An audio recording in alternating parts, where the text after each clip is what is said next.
نحمده ونصلي ونسلم على رسوله الكريم اما بعد فاعوذ بالله من الشيطان الرجيم بسم الله الرحمن الرحيم ولو ترى إذ وقفوا على النار فقالوا يا ليتنا نرد ولا نكذب بآيات ربنا ونكون من المؤمنين۔ اور اگر آپ دیکھیں جب انہیں آگ پر کھڑا کیا جائے گا پھر یہ کہیں گے اے کاش کہ ہمیں واپس بھیج دیا جائے اور ہم اپنے رب کی آیتیں نہ جھٹلائیں اور مسلمان ہو جائیں۔ اس آیت مبارکہ کا خلاصہ یہ ہے کہ اگر اللہ رب العالمین اپنے محبوب سے فرماتا ہے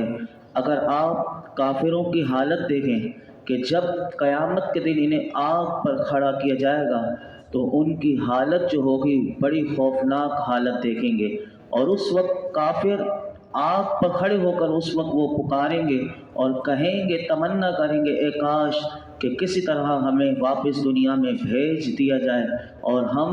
اپنے رب کی آیتیں نہ جھٹلائیں اور مسلمان ہو جائیں تاکہ اس ہولناک عذاب سے بچ سکیں۔ لیکن یہ قیامت کے دن کریں گے، آج دنیا میں نہیں کرتے۔ آگے فرمایا بل بدا لہم ما كانوا يخفون من قبل ولو ردوا لعادوا لما نهوا عنه وانهم لكاذبون، بلکہ پہلے جو یہ چھپا رہے تھے وہ ان پر کھل گیا ہے، اور اگر انہیں لوٹا دیا جائے تو پھر وہی کریں گے جس سے انہیں منع کیا گیا تھا، اور بے شک یہ ضرور جھوٹے ہیں۔ اب یہاں پر اس آیت میں بتایا گیا کہ یہ جو دوزخ پر کھڑے ہو کر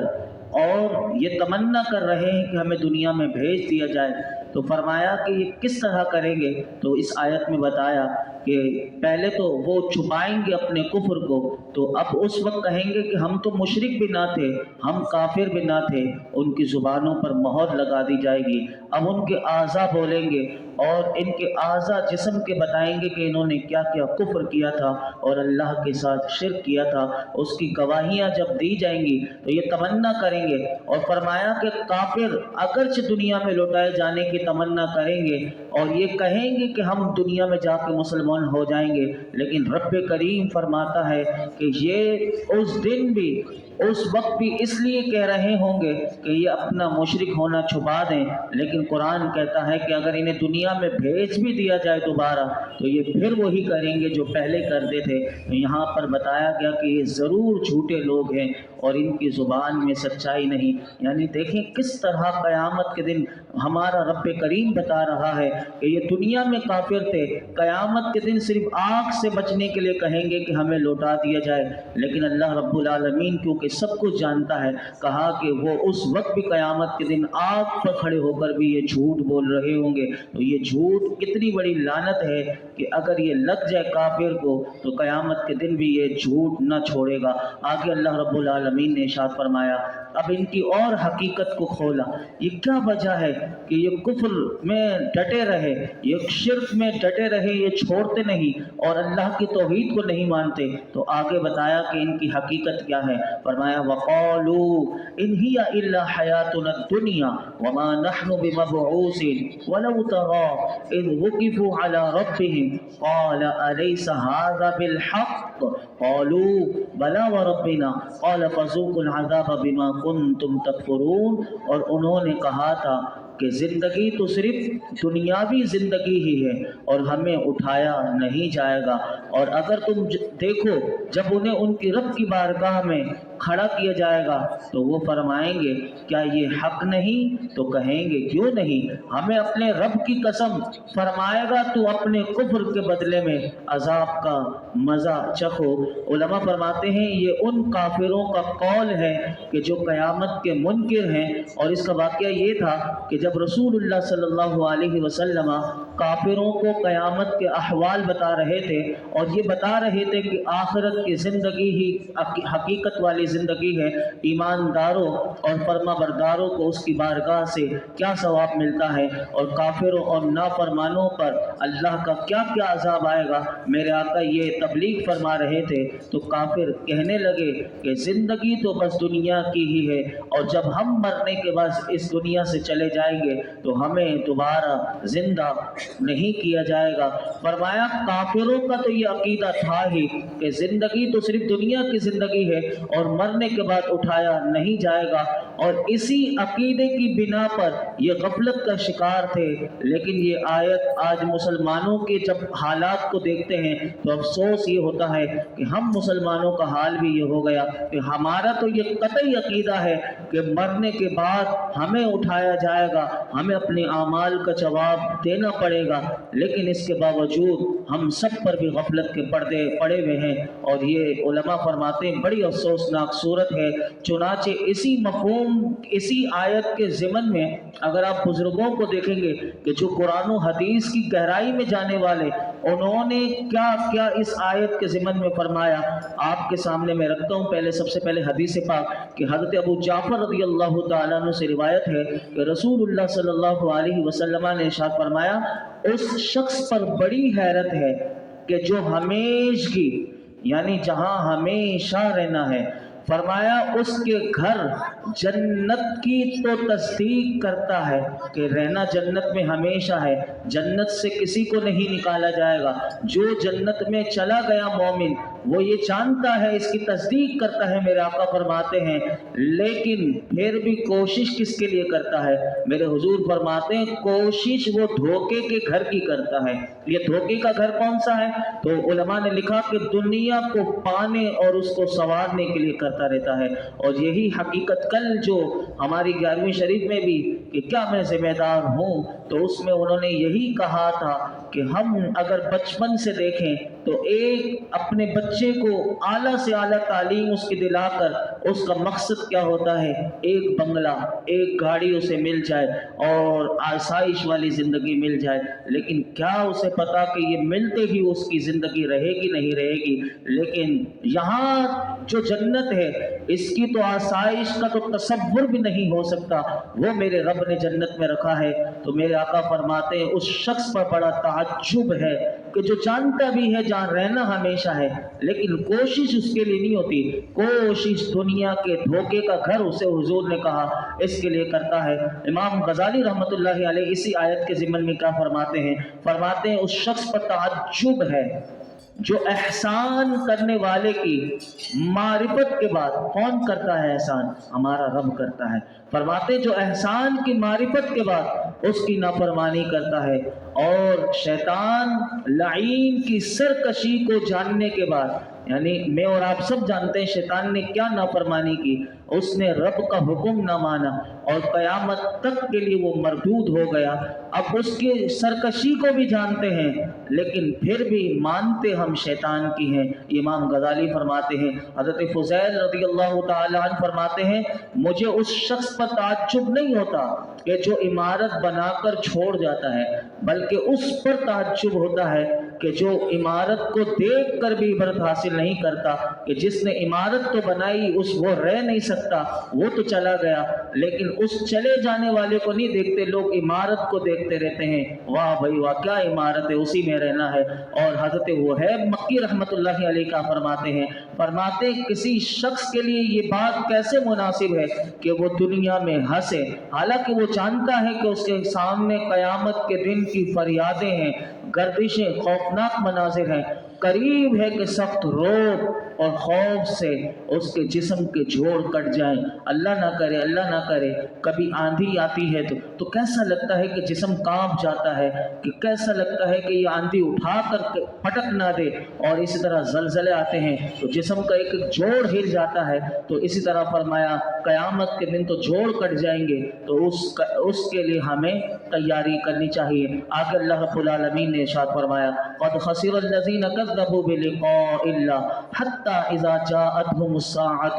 بغتة قالوا یا حسرتنا على ما فرطنا فيها وهم يحملون اوزارهم على ظهورهم الا ساء ما يزرون۔ بے شک ان لوگوں نے نقصان اٹھایا جنہوں نے اپنے رب سے ملنے کو جھٹلایا، یہاں تک کہ جب ان پر اچانک قیامت آئے گی تو کہیں گے ہائے افسوس اس پر جو ہم نے اس کے ماننے میں کوتاہی کی، اور وہ اپنے گناہوں کے بوجھ اپنی پیٹھ پر لادے ہوئے ہوں گے، خبردار وہ کتنا برا بوجھ اٹھائے ہوئے ہوں گے۔ یہاں پر اس آیت میں علماء فرماتے ہیں کہ کافروں نے مرنے کے بعد دوبارہ زندہ کیا جانے اور قیامت کے دن اعمال کے حساب کے لیے اللہ تعالیٰ کی بارگاہ میں حاضر ہونے کو جھٹلایا، تو انہوں نے جھٹلا کر کیا کیا؟ تو قرآن کی اس آیت کا پیغام یہ ہے کہ انہوں نے جھٹلا کر گویا کہ اپنی جان کو نقصان میں ڈال دیا، اور وہ لازوال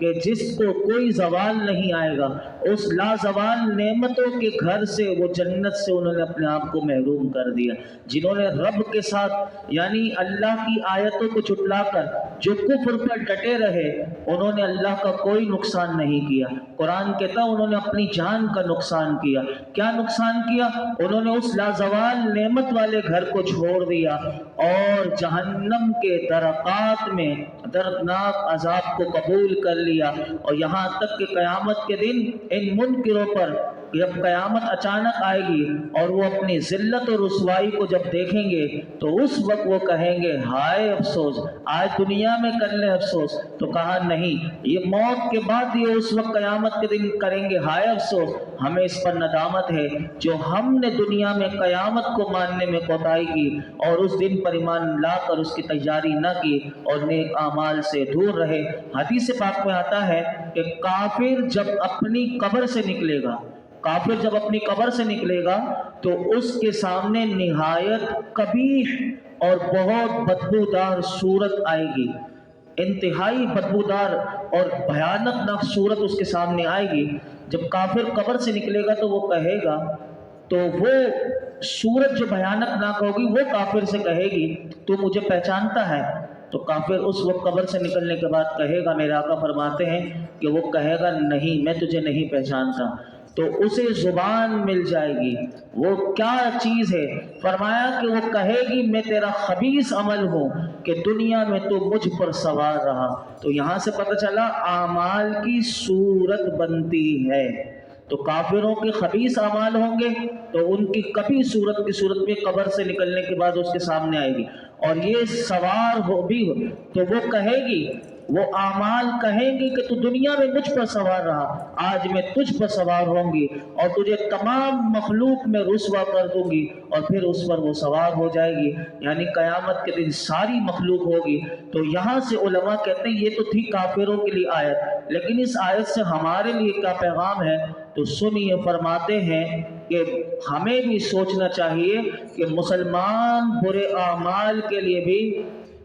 اگر قیامت کے دن کافر کا تو یہ حال ہوگا کہ جب دنیا میں کیے گئے برے اعمال مسلمان کے لیے بھی اخروی خسارے کا سبب بن سکتے ہیں۔ اگر مسلمان بھی برے اعمال کرے تو اللہ نہ کرے کہ اس کے وہ برے اعمال قیامت کے دن خسارے کا سبب بن سکتے ہیں۔ تو کس طرح بن سکتے ہیں؟ حدیث پاک سے سنیے کہ مسلمان کے برے اعمال بھی بن سکتے ہیں، اللہ ہمیں محفوظ فرمائے۔ حدیث پاک میں آتا ہے کہ اللہ کے محبوب علیہ الصلوۃ والسلام نے ارشاد فرمایا 4 آدمی ایسے ہیں کہ وہ جہنمیوں کی تکلیف میں اضافے کا سبب بنیں گے،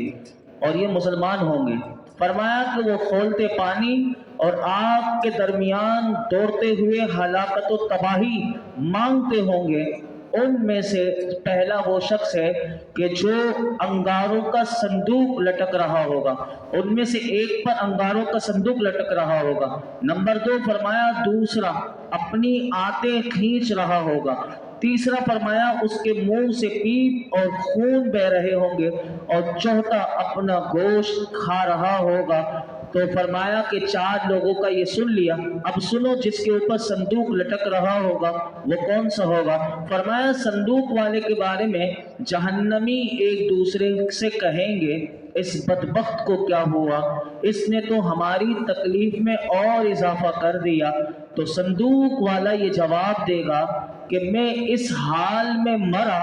کہ میری گردن پر لوگوں کے اموال کا بوجھ تھا، یعنی میں دنیا سے گیا تو میرے اوپر دنیا والوں کا یعنی لوگوں کا قرضہ تھا، میں نے لوگوں کا قرضہ نہ دیا اور میں دنیا سے چلا گیا، تو یہ برا عمل ہے۔ تو یعنی دنیا میں کسی سے قرضہ لے تو لوٹا دے، یعنی لوٹانے کی نیت سے لے، اور مرنے سے پہلے ہر وقت یعنی بندہ قرض سے تو اول بچے، ورنہ یہ نہ ہو کہ ورنہ وصیت لکھے کہ میرا قرض ہے، بتائے کسی کو کہ اگر میرے پاس مال ہو، ورنہ گھر والوں میں سے کسی کو کہہ کر جائے کہ میرا قرض اتار دیا جائے۔ تو فرمایا ایک وہ شخص ہوگا جو صندوق اٹھائے ہوئے ہوگا، اور اس بدبخت سے جب پوچھا جائے گا تو اسے بدبخت کہا گیا، اور یہ جہنمیوں کی تکلیف میں اور اضافے کا سبب بنے گا، یعنی یہ عذاب ہوگا۔ دوسرا وہ شخص جو اپنی انتریاں کھینچ رہا ہوگا تو اس کے متعلق کہیں گے وہ جہنمی کہ اس بدبخت کا معاملہ کیا ہے کہ جس نے ہماری تکلیف کو اور بڑھا دیا،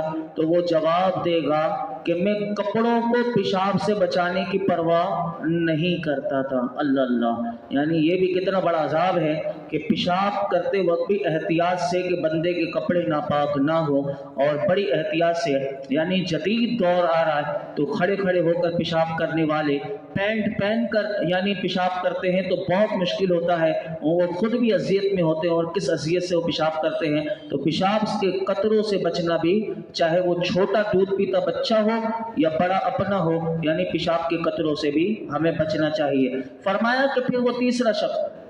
کہ جس کے منہ سے خون اور پیپ بہ رہی ہوگی، اس کے بارے میں کہیں گے کہ اس بد نصیب کا معاملہ کیا ہے کہ جس نے ہماری تکلیف کو اور زیادہ کر دیا۔ وہ خود بتائے گا کہ وہ کہے گا کہ میں بد نصیب بری بات کی طرف متوجہ ہو کر اس طرح لذت اٹھاتا تھا کہ جیسا کہ جماع کی باتوں سے، یعنی بری باتوں سے لذت ایسے اٹھانا کہ جیسے کہ میاں بیوی کے تعلقات کو کوئی سن کر وہ لذت اٹھائے۔ اللہ اللہ، یعنی ایسی باتوں سے اپنے کانوں کو بچانا بھی، یہ بھی یعنی اس کا خون سے، یعنی فرمایا منہ سے خون اور پیپ نکل رہی ہوگی، کیونکہ وہ جس کے غلاظت سنے گا تو اس کے منہ سے اب خود غلاظت نکل رہی ہوگی۔ اللہ ہمیں محفوظ فرمائے۔ فرمایا چوتھا وہ شخص کہ جو اپنا گوشت کھا رہا ہوگا، اس کے متعلق جہنمی کہیں گے کہ اس مردود کو کیا ہوا کہ جس نے ہماری تکلیف میں مزید اضافہ کر دیا۔ تو وہ جواب دے گا میں بدبخت غیبت کر کے لوگوں کا گوشت کھاتا تھا اور چغلی کرتا تھا۔ شاعر کیا کہتا ہے کہ نفس یہ کیا ظلم ہے، جب دیکھو تازہ جرم ہے، ناتوا کے سر پر اتنا بوجھ بھاری، واہ واہ۔ اللہ ہمیں ہر قسم کے ظلم سے، جرم سے، گناہ سے، بدعمالیوں سے، بد کرداریوں سے اللہ ہمیں محفوظ فرمائے، اور قرآن کا ہمیں اللہ حقیقی نور عطا فرمائے۔ وآخر دعوانا ان الحمد للہ رب العالمین، الحمد للہ رب العالمین، والصلاة والسلام علی سید الانبیاء والمرسلین وعلی آلہ واصحابہ اجمعین۔ یا اللہ پاک جو کچھ ہم نے سنا اسے یاد رکھنے، سمجھنے، عمل کرنے کی توفیق عطا فرما۔ جو کچھ سنایا اس میں کوئی غلطی کوتاہی ہو معاف فرما، اپنی بارگاہ ہمیں شرف قبولیت عطا فرما۔ یا رب کریم ہمیں قرآن کا نور عطا فرما، ہمیں قرآن کا حق عطا کرنے والا بنا دے، قرآن کے حقوق کو سمجھنے والا بنا دے، قرآن کی معرفت عطا فرما، قرآن حکیم میں غور و فکر کرنے والا بنا دے، ہمیں باعمل بنا دے، ہمیں باعمل بنا دے۔ یا اللہ ہمیں ہر قسم کے گناہ سے بچنے والا بنا دے۔ اس قرآن کی برکتیں، رحمتیں، عزتیں عطا فرما، اس قرآن کے سائے میں زندگی گزارنے کی توفیق عطا فرما۔ قرآن کو سمجھ کر اپنا مولا کریم اپنا محاسبہ کرنے، اور اس قرآن کا پیغام اپنے گھر والوں کو بھی سنانے اور ان کو بھی اس قرآن سے وابستہ کرنے کی ہم سب کو توفیق عطا فرما۔ یا رب العالمین، یا ارحم الراحمین، یہ درس قرآن میں جتنے حاضرین موجود ہیں ان سب کی خالی جولیوں کو، دامنوں کو مرادوں سے بھر دے، جس کی جو پریشانی بیماری کو دور فرما دے، ہمارے رزق دسترخوان کو وسیع کر دے۔ ہم تجھ سے تیرے فضل کو، تیری رحمت کا سوال کرتے ہیں۔ یا اللہ ہم سب پر، ہمارے گھر والوں پر، میرے آقا پر اپنا خاص فضل و کرم